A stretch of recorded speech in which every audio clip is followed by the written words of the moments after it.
Hello, greetings everyone. On behalf of the School of International Affairs at Jindal Global University, I want to welcome you to this live webinar.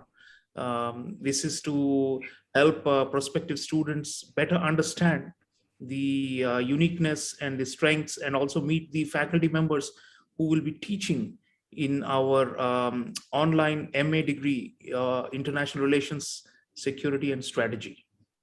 This is a new offering from Jindal University, which is based in India, and we are doing this primarily because there are a lot of people like you out there who want to understand the world, want to understand global politics better, and the interconnections between global developments and what's happening in your own countries and regions. You want to make careers in this field as analysts or as consultants or as diplomats, and to work for international organizations.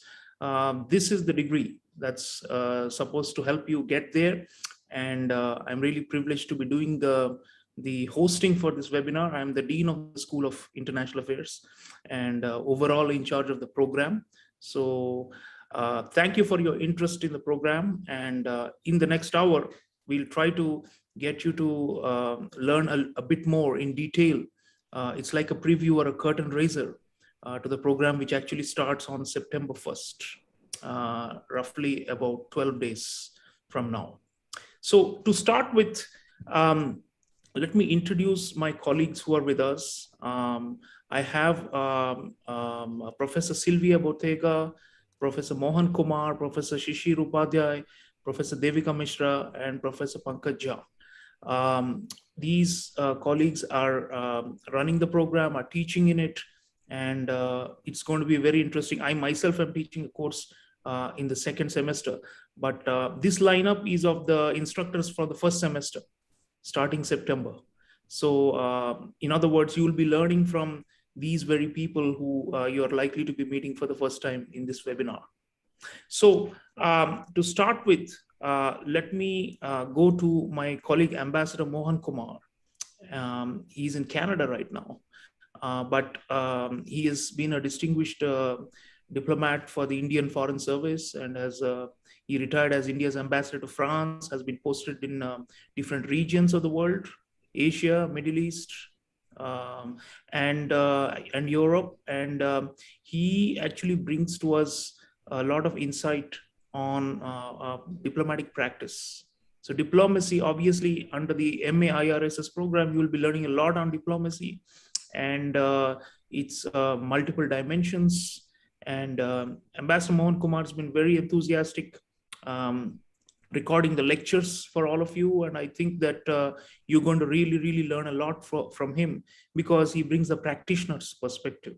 So Mohan, your thoughts on the course you're teaching, diplomatic practice, and how did you organize the course? What are its unique things? What are you bringing? What is your X factor? Thank you very much, Sreeram, and thank you for the kind words as well. And it's a pleasure to meet the participants.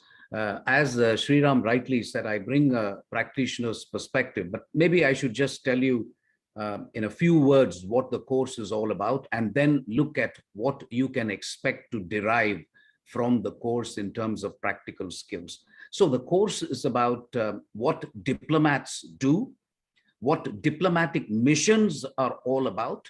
And I also spend a fair degree of time on looking at the Vienna Convention on Diplomatic Relations and the Vienna Convention on Consular Relations, which provide the legal framework for the operation of diplomats and the operation of diplomatic missions. So we discuss diplomatic privileges, diplomatic immunities, and the buildings themselves, which also enjoy a fair degree of immunity. I also spend some time on what ambassadors do. I've been an ambassador myself, so it's interesting for people to know what ambassadors do. But then in terms of what you can derive from the course, I would say the following. First, it gives an idea about the complex international landscape in which diplomats operate. And that is, I think, important regardless of the profession that you will choose to do in your life. You cannot get away from what is happening in Afghanistan, what is happening between US and China, the trade war between US and China. everything impacts you regardless of what you're doing. Even if you're working in a McDonald's, and this is purely a hypothetical example, you need to know the international environment, right? Otherwise, it's very hard for you to divorce yourself from the international environment in which you operate. So that's the first thing. I think it will open your eyes a little bit to what the strategic landscape is and how trade is going to take place. I also spent a fair degree of time as India's negotiator at the GATT and then the WTO. So I'm very particular that economic diplomacy is what is driving today's diplomacy. So I spend a fair degree of time on economic diplomacy. The second thing I think it will enable you to do is to understand what Indian embassies and embassies in general do. And oftentimes, people are not aware as to what help they can seek from the embassies.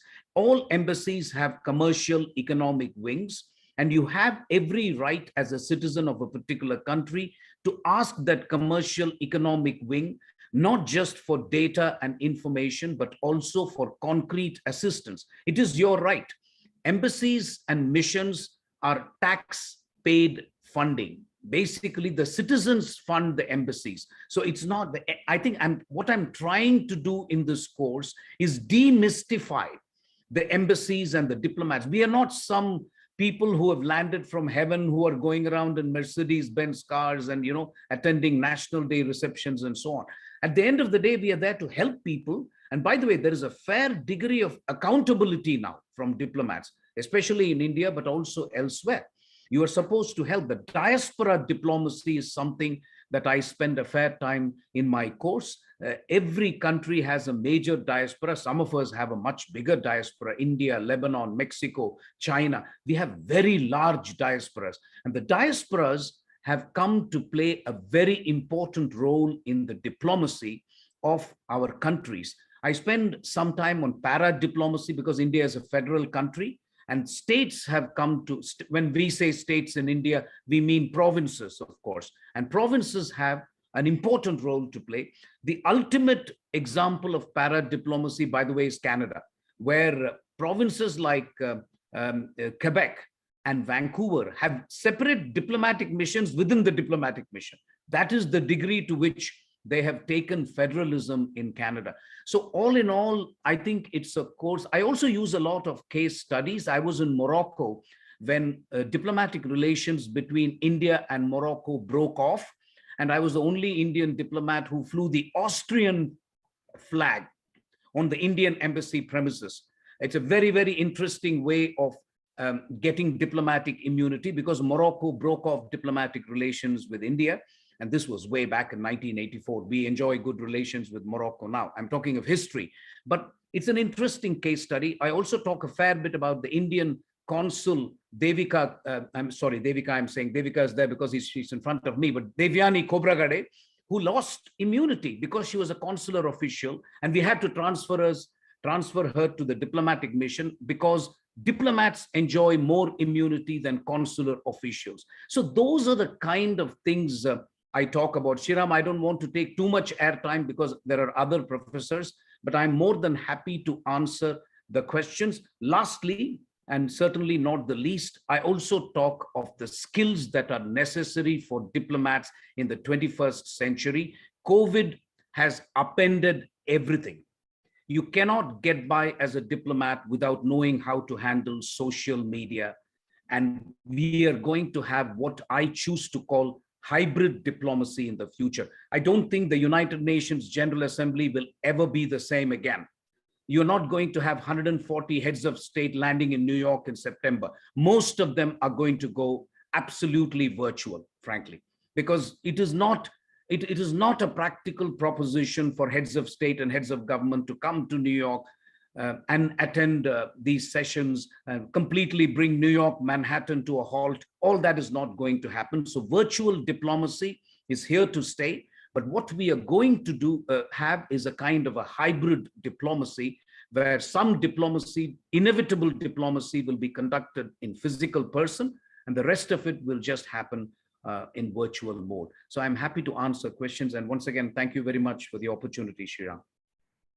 Thank you, Ambassador Mohan Kumar. Indeed, the nuances you cannot get a better teacher, I think, to unpack this somewhat shrouded and secretive world of diplomacy, which is not usually accessible to the general public. We on the outside can only imagine what they do, but then they perform some very valuable functions. They're in many ways the glue that holds the international system together, because without diplomacy and a minimum degree of cooperation, we would have total anarchy, no order. So this is going to be an exciting course. Let me now introduce you to my colleague, Professor Silvia Bottega. She's in Italy, and she's bringing you a very different dimension of international relations, which is theory. Why do you even need to learn theory? Silvia has worked in the Middle East and has wide experience in Europe as well, with security institutions, with defense diplomacy, and all these things. And she works for us and teaches variety of courses for our on-campus students also. But the important thing that I'd like all the students to think about is, why theory? Why can't we just get away without theory and just do all these exciting practical things? No, you need to complement the practice with theory. So Professor Silvia Bottega is teaching this course. Sylvia, why do you think theory is important? Why do you think students should take it seriously, and what are you bringing to your course? Thank you, Sreeram. Obviously, knowing the theories, it means making the word more intelligible. It's so much complex today, compared to the past, to the past era. We start referring to also ancient and modern thinkers from Thucydides and Machiavelli and many others, but somehow we come to the present time for understanding how the way has been somehow interpreted through the different theories, which can go, the realist theories, the liberal theories, those inspired by Marxism, to come to the gender theories, to the green theory of politics, so we can better understand also how we can deal, for instance, with climate change, environmental issues, with the human rights issues, and so on. Therefore, we need to delve into the theoretical aspects of international relations, because it gives us not just the information, how the world has been interpreted throughout different era,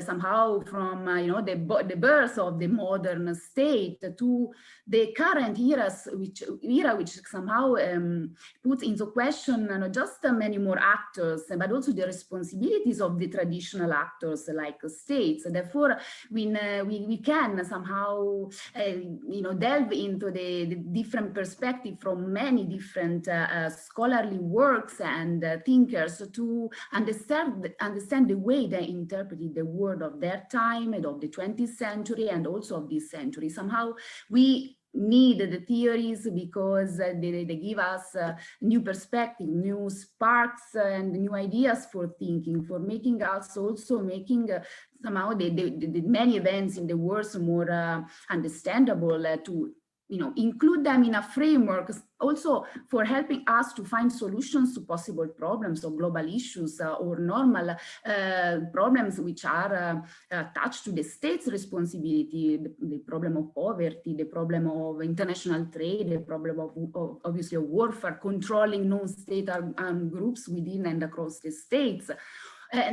Therefore, it's the most basic course that you need to take for starting a master in international relations, security and strategy, because then security and strategy cannot be understood well if you don't have also that theoretical and also philosophical, let's say, background that will help you to, to take also a standpoint and to perceive the complexity of the world. Because here we are trying to make you understand that the world is complex, can be interpreted. When you probably will write your analysis as journalist, as a researcher and a practitioner, you will need to understand the nuance of different meanings when you use specific words, or when you need to summarize or find a solution to some problems, or if you want, it depends. If you want to become a diplomat, you need also these kind of skills if you want to work in the defense world, or if you want to work in the humanitarian world, if you want to be a journalist, a reporter,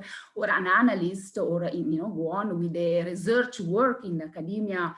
International relations theories will give you the right background for starting your interpretation, so you can really have your own opinion, your own position, and understand the differences and the fact that nothing is so simple, nothing is black and white. The situation in Afghanistan is a practical example of the many responsibilities, complexity, not just political, but also cultural, religious-wise, and also in terms of economy and trade and the porosity of borders, how many actors have an interest there. All of these elements will be made intelligible during this course somehow. So you can put the different elements within specific boxes, and then you can use whatever you learn for building your own position, because at the end of the day, we need as well your contribution, which is you are learner, but we are also learners somehow. Thank you, Silvia. That's quite something to chew upon, because, there is a saying that social sciences, there is a triangle: theory, empirics, and values. The three together make social sciences. And empirics is, the real world cases and examples and practice. And then you have theory, and then of course we apply our own moral and ethical compass to it, and that makes together the trio of theory. So theory is important. Theory is not boring, I can tell you that. Some of you may think so, but if you apply your mind and do this course well, it's going to be like a master course on the basis of which you can then understand all the other more practice-oriented courses. Okay, moving forward, I am delighted to introduce another colleague of mine, Professor Shishir Upadhyaya. He's a former Indian Navy officer and has worked in defense intelligence, and he teaches courses on campus as well. And he is an expert on maritime security. He's teaching a course on maritime security and naval strategy. And again, another practitioner, but also has a PhD. And so he brings that scholar practitioner perspective similar to Ambassador Mohan Kumar. So Commander Shishir Upadhyaya, why should students learn about maritime security and naval stuff today? I mean, is it true that it's become the most defining element of geopolitics and of contestation in the world? As opposed to land and air. Of course, there are different, there's also cyber now, but somehow it seems like, especially because the Indo-Pacific, the great contest between China and the US and India being there, it does look like maritime is the most happening thing. It's like the fulcrum that's holding the world international stability. So what would you tell students, and why are you teaching maritime security, and why should they take it seriously? Thank you, Dr. Sreeram, for that generous introduction. And hi, everybody. Well, my course actually, titled Maritime Security and Naval Strategy. It is designed to give you a very sophisticated and a nuanced understanding of maritime security with a focus on the Indo-Pacific region, and also look at naval strategy, including the role of the navies, the world navies in the 21st century. So maritime strategy is indeed, a very key element of geopolitics today. And I think this was highlighted by Prime Minister Modi very recently in the speech that he delivered at the UN Security Council. I'm going to look at various issues when you talk about maritime security, with a focus on the geopolitical situation in the Indo-Pacific region. I'm going to look at the non-traditional threats such as piracy, terrorism, climate change, etc., and certain long-term strategic challenges which are presented by the rise of Chinese political, economic, and maritime influence in the region. I'm also going to discuss in this course environmental challenges that we are faced with in the world, with a focus on the Indo-Pacific region, and try and look at certain case studies. We will also be discussing some of the legal challenges that that are presented when we talk about maritime security. So this course actually includes various modules, covering, say, for example, the law of the sea, looking at certain laws for international maritime security, such as the SUA Convention, various IMO conventions related to maritime safety and security. A lot of this is derived from my own experience of having been in the Navy for several years, and I've served on various ships for over about 12 years. And I had the opportunity to actually participate in multiple maritime security missions, including multinational exercises with many of the world navies. So I'll try and bring all of that and provide you an all-round perspective into maritime security. As regards naval strategy, we're going to look at how the role of navies has evolved over the years. And we're going to be discussing the writings of Alfred Thayer Mohan, Julian Corbett, Ken Booth, etc., and look at how the role of navies has evolved in the 21st century. And I'm going to discuss two important case studies. One is the evolution of the Indian maritime doctrine and strategy. I had the privilege of, when I was in the Navy, of being part of the team which drafted the first Indian maritime doctrine, and I've been very closely associated with how it has evolved over the years. There have been multiple versions since then. And likewise, I'm also going to be talking about the US naval doctrine and strategy with the focus on the Indo-Pacific region.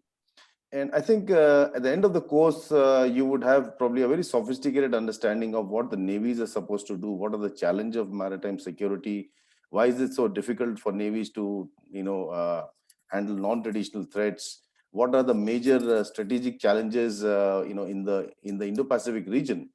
And also looking at how the rise of China, the Belt and Road Project, the quadrilateral security arrangement, etc. These are new developments which we are going to discuss in detail. And we're going to look at how these developments are going to impact the overall security. So I think this will be a very useful and important course, which will only broaden and improve your understanding of international relations, in the 21st century.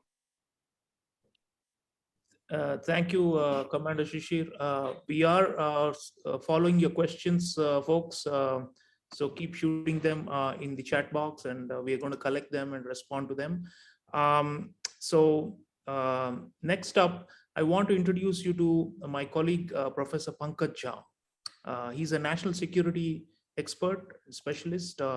He has worked for leading Indian think tanks and also in the office of the National Security Council Secretariat of India, which comes under the Prime Minister's office.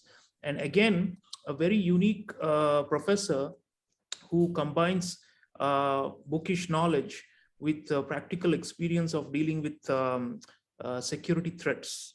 He's teaching a very interesting course. I don't think any university in the world offering an online program like this can boast of a course called Intelligence, Warfare, and Weapons.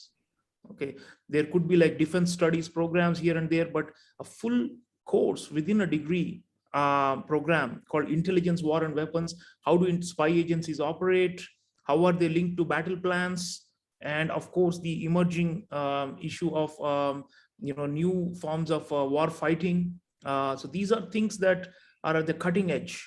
So Professor Pankaj, what is unique about your course? Please get the students more excited, because this is the stuff that if I were enrolling, I'd be waiting especially for Intelligence, War, and Weapons, because we all love these things because of popular culture, and our view is that these people are superheroes. Of course they're not, but so tell the students please about your course on Intelligence and Weapons.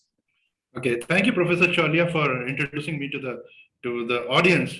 My experience has been, I have been working in defense think tanks. I've been working in foreign policy. I have worked with security institution, hardcore security institution, where secret is the buzzword. Everything needs to be top secret. Everything needs to be, within the confines of the room. And there are certain strictures with regard to really talking to foreigners also, as that case. But then when you look into this practical exposure that you get, and you connect it with the larger audience, there might be a whole lot of loud noise that India and Iran relations are not going places. But then on the hindsight, you will say, we are both meeting at different places, and we are laughing away to what exactly is the media story all about. So, there is another aspect that we look into it. In this course, I'm going to talk about strategic cultures. What defines strategic cultures of nations? Like Singapore might have a different kind of an outlook towards its security. Like, Australia might have a completely different outlook towards its understanding of defense, security, and all those aspects. So we are going to talk about how strategic cultures shape up. What is the role of geography? What is the role of politics? What is the role of elite thinking with regard to their cultures? How they're really going to build up defense forces, their capability planning. And we are also going to talk about intelligence. It's a spy master's task to get illicit information. But many of people don't know that out of the 100 missions that usually the spies really take, barely 15 to 20% are successful, and rest other really fizzle away as such. But apart from that, we are going to talk about weapons, how the warfare in the older times, historical times, was used to be fought, and what exactly are the similarities. And this is very interesting aspect. When you look into the similarities between ancient warfare and current warfare, you will find there are certain common points which exist between the both, despite the fact that the technology has taken a giant leap in this context as such.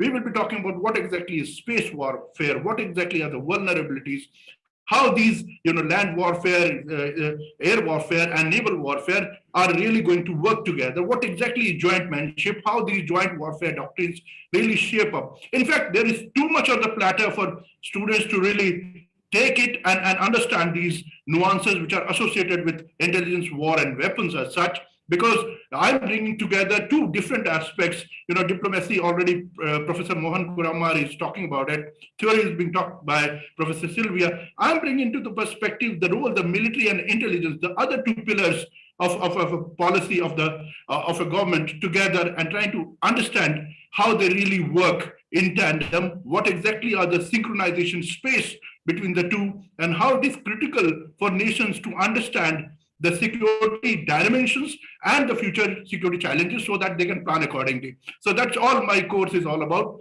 I'm equally excited to really present the course and talk to the students on this regard. Thank you very much. Thank you, Professor Pankaj.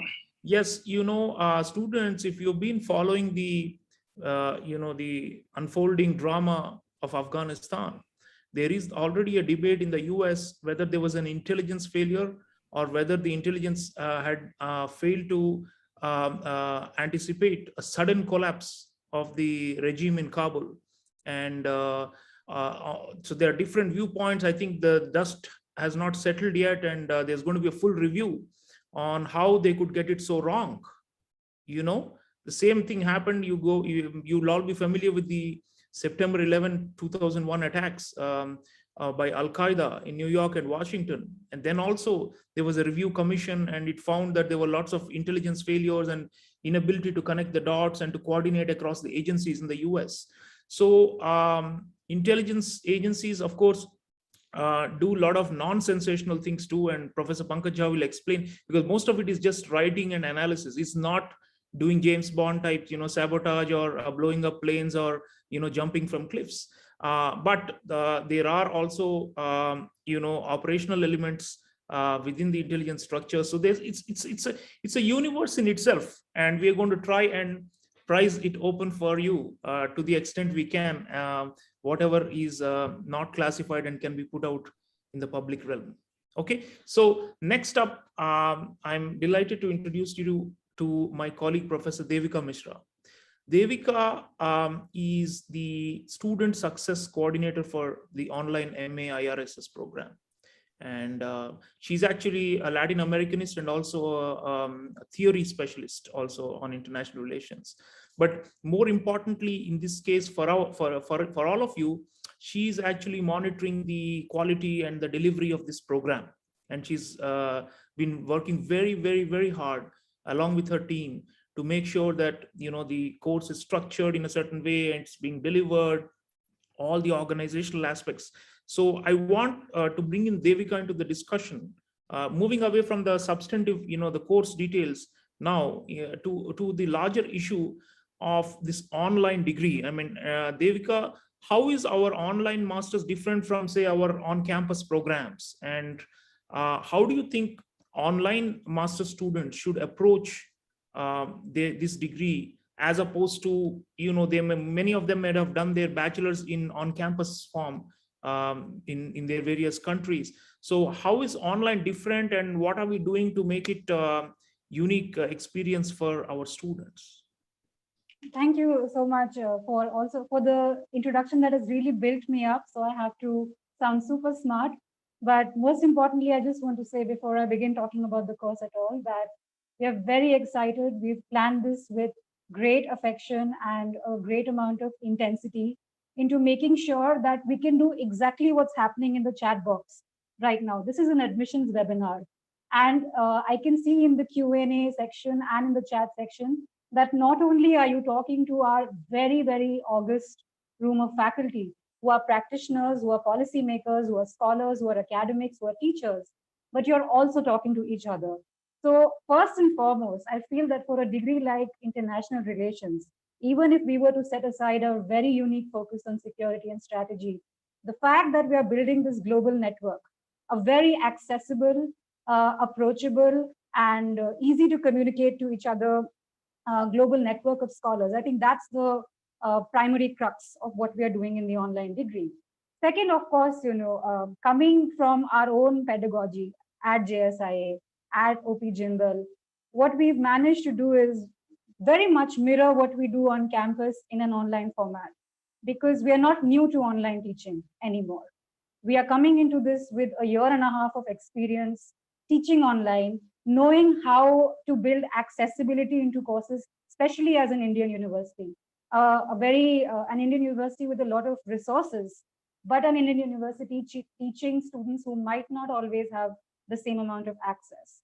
And thirdly, I feel that partnering up with Coursera, we have really tapped into our indigenous pedagogy, our speciality, our focus, and their best practices that they have sort of, coalesced by working with universities all over. So I don't think that online education is a bad word anymore. If you have done your undergraduate degree in the on-campus model, or if you were unlucky enough to actually finish your degree during the pandemic, you would realize that you have been studying online. For a master's degree, this especially makes sense, because this gives you that flexibility to go and explore things at your own pace, come back with more nuanced questions, know exactly what you want to know, and how to find the answers. So we are just opening up an array of options to you. And at the program level, Professor Mohan, he's the program director. Professor Chaulia is the advisor. I mean, I'm the student success coordinator. Three of us are here from the program staff as well. So I know we are going to get to your questions, but most importantly, we just want you to come to this without this hang up of there being any categorical difference between an on-campus and an online degree, because in today's world, there isn't any difference between these two forms of study. So yeah, I'll stop there unless you have more questions that you ask, Professor Chaulia, and I got too excited and maybe I forgot about them. No, that's great, Devika. The important point that she just made is that, we value the online students, and we are going to devote significant amount of staff resources, human resources and personnel to be able to respond and to meet all your needs going forward for studies, for graduation, and to a limited extent with career support and such things. So definitely it's going to be our response, you will find, is quite efficient, and we have got the whole machine organized. So from September 1st, once the classes begin, you will be able to see the quality of our institutional preparation for this kind of program. Let me now move to questions, given that we have about 25 minutes left in the webinar, and I'll request in different panelists, our colleagues, to respond to maybe different questions. Under Q&A, there is a question from quite a few questions about Afghanistan, the current crisis, and what's happening in Asia. But what I am going to pick up is something else. There's a question about East Africa. This is a global course, and I think more than 80% of our students are going to be from around the world, not just Indian students. So we are going to be covering a wide panorama of issues and regions and developments. So Francis from Kenya is asking, how will the Taliban victory or whatever has happened now affect East Africa, the war in Kenya and Somalia? Now, this is interesting because the Taliban also have a long-standing ties with Al-Qaeda. And that was, as you remember, the reason for them being overthrown in 2001 by US invasion. And likewise, the Al-Shabaab, the main terrorist group in East Africa and in the Horn of Africa, it also has strong ties to Al-Qaeda. So one thing we can see already, and I can tell you at the outset, is that the global the social media, where the jihadist networks, they gather and they share exchanges, they are all enthused and electrified by what has happened in Afghanistan. The reports suggest, there's a site intelligence that actually gathers all the chats happening online among these jihadist groups, and it says that they are preparing for a global struggle. They thought that what had happened in Afghanistan was a proof of the strength of their mission worldwide. So there's going to be a lot of insecurity. I'm afraid there are going to be more terrorist attacks, and there will be greater insecurity, not just here in Asia, but and ISIS, of course, is not over yet. And there are regional groups like Al-Shabaab. There's one more that's come up now in Mozambique, a so-called ISIS branch in Southern Africa, and across the region, Pakistan, Afghanistan, Bangladesh, Europe, because of the so-called, the migrant threat and all these things, although that's politicized. The point is there have been some attacks that have happened, major ones in Europe as well, and in North America. And the question really remains, what kind of age are we entering? Yeah. So let's, I think there's going to be plenty of opportunity for you to have the live sessions with your professors once the program starts.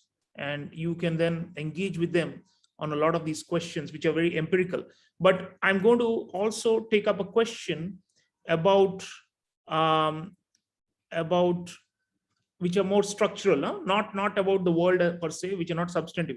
Now, Jitendra has a question about, will there be an opportunity for students to directly interact with faculty and professors? That's exactly what I just said. There are going to be live sessions for every course. There are at least 2 live sessions. And so there are, how would the live sessions work? Devika, would you like to just take that, please? Yes, absolutely. So this blended form of learning, I just read a comment from somebody in the chat that it's just recorded lectures. It's really not. It's really not just recorded lectures. It's curated lectures. There's a very big difference in the two terminologies. So not only do you have this curated content, which has been precisely made available to you at your freedom through the online mode, so that your accessibility and your flexible schedule can allow you to continue your studies. There are also very structured bits of every single course, and the live sessions are an important part of this. They will be hosted on Zoom through Coursera, at least 2, probably more, and you would get to meet your instructor. They can host live. They can host live events for you. They can host guest lectures for you. It can be a time for them to expand on something that they really want to talk about, which maybe the short video format has not really allowed them to get into the detail of. There are also live tutorials with our PhD students, our TRIP fellows, who are there to assist you, who are there to hold your hand, as it were, and answer your questions, explain things if they're not clear, and the way, especially in which IRSS has designed its assessment. It is also sort of envisaging you building your own communities, because most of our assessment is group work, is group project work, where we very much do not want you to work in silos, where we want you to break that pattern of going back and studying introspectively and get together, bring your ideas, build a community, and There is continuous interaction. More than that, just building on what Professor Chaulia was saying, we don't see a divide between our online and our on-campus students. So we will be forwarding you links to any events that we are hosting on campus. You very much have the chance to be as much a part of the JSIA community as any student who's enrolled for an on-campus program. And right now, they are very much studying how you are through this online format. So thank you, Devika. Due to the paucity of time, I'm interrupting colleagues. We have an interesting question. I'm going back to the real world questions. Abdul Tahir Momin is asking, why can't the US leave the United Nations to take up its mandated responsibilities and mediate all the regional conflicts around the world? Why is the US playing the role of the UN in Afghanistan and elsewhere? In other words, he's asking a very fundamental question about the perceived importance or ineffectiveness of international organizations. Ambassador Mohan Kumar, what's your view on it looks like great powers are still running the show, but not the collective international community. And why are they failing, these multilateral bodies? Thank you very much, Sreeram. No, I think that's a very good question, I must say. And one of the reasons why that is the case is because international organizations don't reflect contemporary power realities. You have a UN Security Council which still reflects 1945 situation with China, Russia on the one hand, and US, UK, France on the other. UK, France are not even in the top 3-4 economies of the world today. So really, one of the problems is you do not have a consensus in the UN Security Council, which makes the United Nations important. Not important, but important. So I think that is the problem number one. The problem number two is we sometimes unfairly blame the UN. The UN is just what the members want it to be, frankly. So if the membership can't get its act together, UN is a convenient punching bag. You can blame the UN Secretariat as much as you want, but ultimately the United States is the largest contributor to the United Nations. China is the second largest contributor. If the big guys don't want something to happen, nothing will happen in the UN. So I think to some extent that is the problem. And the United Nations does not have peacekeeping troops of its own. In fact, I teach a course on the UN separately to my bachelor's students. And one of the big problems of the United Nations is it does not have an independent standing military force. It depends on the member states to contribute. So what are you going to do if the United States does not want to contribute to the peacekeeping forces of the UN? Who do you think is going to do it? India does a fair bit. Bangladesh does a fair bit. So you have countries contributing to it. At the end of the day, I think it is brutal realpolitik at work. There is just no public acceptance in the US for the prosecution of this war in Afghanistan. They have had enough. You can criticize the US as much as you want, but this time you can't blame the United States for not giving notice. They've been saying they want to withdraw from Afghanistan for the last 4 or 5 years now. The only thing you can criticize them is the manner of withdrawal. And that is an issue, frankly. And the assessment, as I think Dean Sreeram said right in the beginning, it's stunning for diplomats like me that American ambassadors and others have been saying 1 week ago, if you look at the statements, everybody was saying it will be 6 to 8 months before Kabul falls. And for it to happen so quickly is something that we all have to ask questions about. What the training was for the Afghan security forces, what was the Afghanistan political leadership, the military situation, etc. But that is something we can go on and on. But I think going back to the international organizations, one of the problems is the international organizations do not represent contemporary realities, power realities. That's one of the problems. That's the key. Yeah. So we need to reform them in order for them to be more capable of solving global problems. Very much so. I'm sure reforming international organizations will come up. Silvia, would you like to take this from the point of view of theory also? Because essentially the question that was asked was, it seems like it's a very realist world still. Realism is still dominant, although the liberalism assumes that international organizations will play a very prominent role in shaping cooperation and conflict and all these things. So why is it that at least right now there's a crisis of multilateralism? Most of the international institutions and organizations seem to be falling by the wayside, and the nation state and nationalism, it seems to be resurging. So what do you think? Well, the United Nations, which was a creature of the Second World War, victorious partners, victorious allies and actors there, it's a perfect demonstration that they needed to compromise and to include and to mirror in the organs of the United Nations the realist perspective represented by the United Nations Security Council, where the great power of that time had the full membership, the 5 permanent members, and the liberal perspective, the most positive, more cooperative prone, which is represented by the General Assembly. So they had to include all the members of the world for making it acceptable for everyone and for somehow building a new world. But the United Nations in itself, it will be always a conflict between the powers, the 5 permanent members, the political game, the realist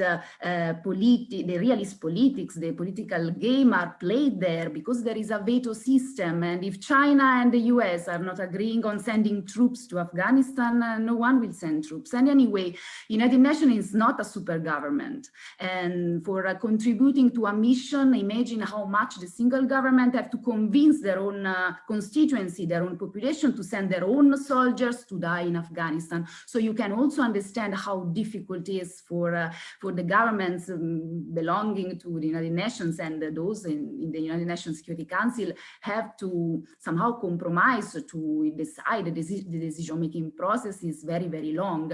And anyway, deciding for intervening in a foreign country is always, it will be always a difficult decision to be made collectively, because the countries have different needs, have different resources, they have different interests at global level, and we need to understand these interests. That's why we are making, we are proposing this course. And the United Nations is important, but it's not a super government. The international system is still anarchic. We need to try to understand what is able to tie the states still together, in terms of helping a foreign population. Because at the end of the day, when just today I was thinking that, when we are asking for helping Afghanistan people, or in general, when our military have been sent there, it's my taxes that is paying those missions. Then you can understand why somehow Afghanistan then represented also a corner store for a global competition, hegemonic competition. There are interests there from the past Soviet time, and then now the new Chinese interests there. So the United Nations find themselves in a situation where they have to ask themselves, do we want really to maintain these global responsibilities, or we need to look at our domestic problems, which are there, in terms of human rights, in terms of social injustice, unemployment. Every country has its own problem. But in terms of intervening abroad, being the order maker of the world, we have always attached to the United States this role. Will be this the role of the United States in the future, or there will be other countries like China, India? What will be the role of India in the future, also in terms of global policies, foreign intervention, humanitarian assistance, So we have to understand also this through the theoretical perspective, because we are using the language of theories when we talk about power, when we talk about interest, when we need to understand how moral is or legal is a humanitarian intervention, what kind of other legal pillars is breaking, is going against, the pillar of non-intervention in another country, which has been since the modern era the one which has founded the international system. So throughout the 90s, there have been a lot of changes, and we have seen the proliferation of international foreign interventions. So we need to evaluate everything through the scholarly position, through the opinion of others, sometimes and yours. very important point Silvia made, which is that, on paper, institutions are different and nation states are different, but in reality, when you make them, there's a lot of compromise. So actually, you have to mix theories. There's no kind of ideal, purely realistic explanation or a liberal explanation or a Marxist or a constructive or whatever. No? You're going to, when you actually look at the real world cases like the UN or the WTO or any other organization, it's a mixture of all these things of different philosophical or paradigmatic positions. Okay, we are running out of time. Let me go back to a little more practical question. Gaurav has a question about, I wanted to know what are the career opportunities after completing this course in both private and public sector, and will the university help us with finding jobs after we finish? Shishir, do you want to take that, because Shishir works on careers for our on-campus students, but with the online program, obviously there are limitations to how much we can support from a long distance, because if you're sitting in Nigeria, or if you're in El Salvador, or if you're in Malaysia, it will be a lot harder for us to help you with careers. If you're in India, probably because we're an Indian institution, it's a little easier. But nonetheless, Shishir, you want to take this larger question of what kind of careers await someone who takes up a degree like online MA, International Relations, Security and Strategy? Thank you, Dr. Chaulia. I think this course will open up a world of opportunities, both in the government and in the corporate, and in academia as well. The different governments, for those of you who are interested in foreign service, and I can see there are a few questions related to foreign service. I think this course will help you prepare for exams in your country for foreign services. That is one. For those of you who wish to, work in the corporate, there are opportunities in risk consulting, in security consulting companies, etc. Then in think tanks and academia, you can follow up this course with further studies in, say, maritime security or international relations or foreign policy and things like that. So this actually opens up several opportunities for you. And as regards internships and placement opportunities, we run a very a successful career placement center at the university, and we've had a fairly good track record. But as the dean said, there are challenges, practical challenges of getting people placed outside of India. But nevertheless, we do get invitations for internships, opportunities for internships, online internships from international organizations. And we will be happy to share those with you, for those of you who can apply. I think this will give you an opportunity to kind of network with our career center, and we should be able to, expose you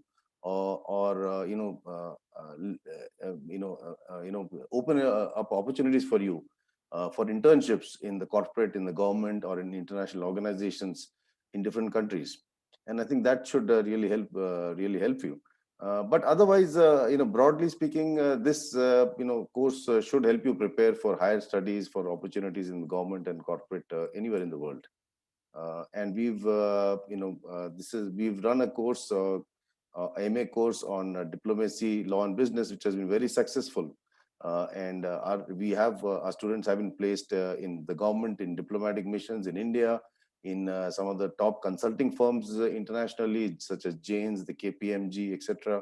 And many of them are now working in think tanks. So I'm sure these are the opportunities that will be there for each one of you, globally. Thank you, Shishir. Pankaj, do you want to also, there are a few questions in the chat box I'm now observing about,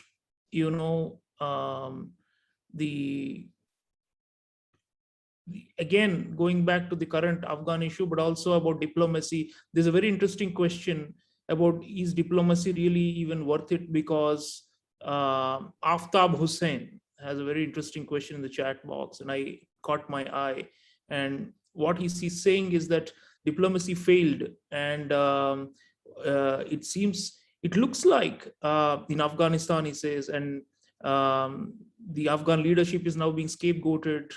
The big guns have all, packed their bags and left it to destabilize.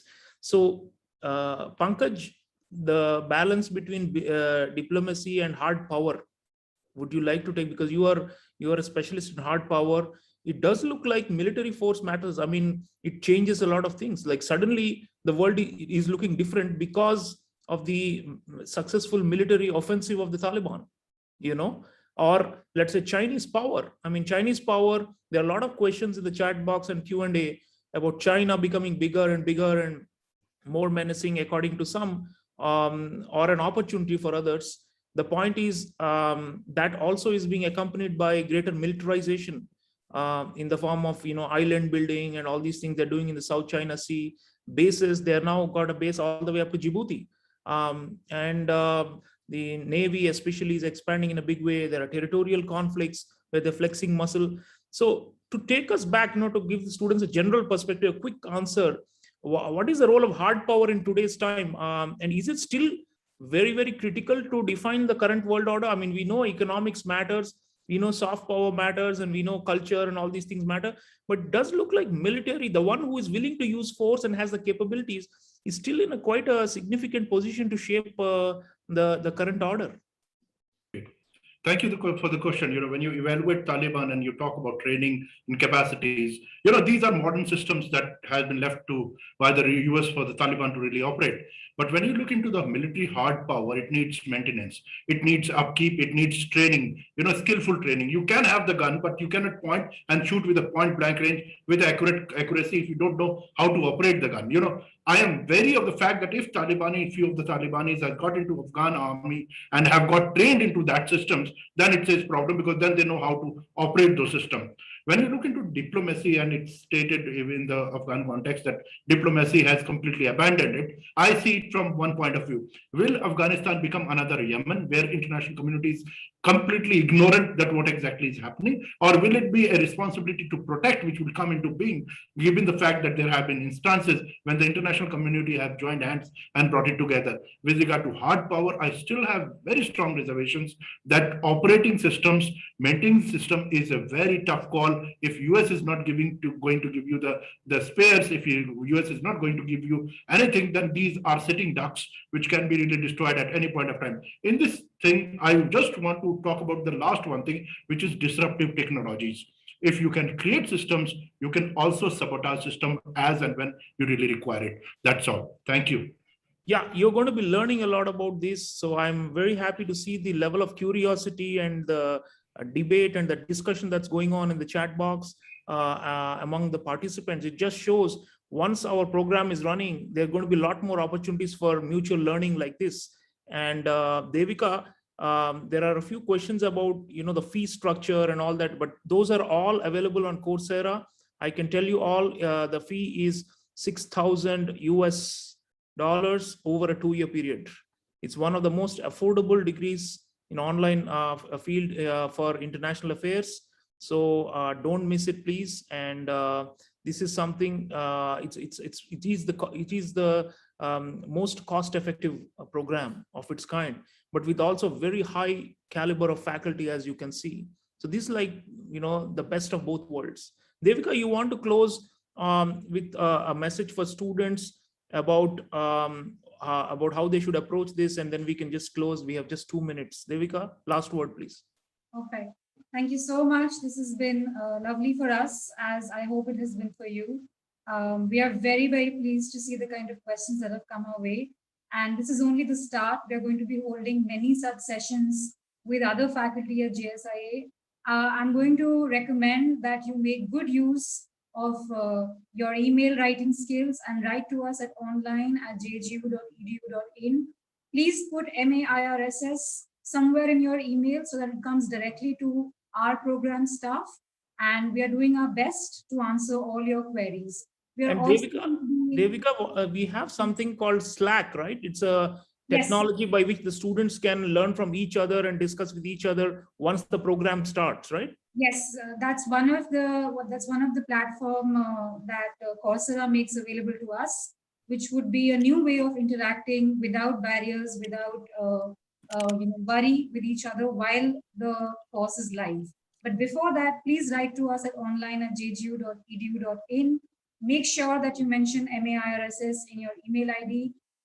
Please take a look at our online, at our YouTube page. Make sure that you go and watch the webinar that Professor Mohan has done previously in early July, and we are here to answer all your queries. And very glad to have you on board. Thank you so much. Thank you, folks. We are out of time. We've done the full 60 minutes with you, and there are going to be many live sessions with individual instructors as we go forward. I once again welcome you to the Jindal Global University's online Masters in International Relations, Security and Strategy. One of its kind program. I don't have to, sell it too much because you can see the value addition it's bringing just from this 1 hour conversation. We're going to have many more of these, and I promise you, from the time you start this program to the time you finish, you're going to be a transformed person. The purpose of education is to transform your lives, and we are committed to doing that. Thank you to all my faculty colleagues for joining, Ambassador Mohan Kumar, Commander Shishir Upadhyaya, Professor Pankaj, Professor Silvia Bottega, and Professor Devika Misra. Best wishes, stay safe, and we'll see you September 1st with classes. Bye. Have a nice day.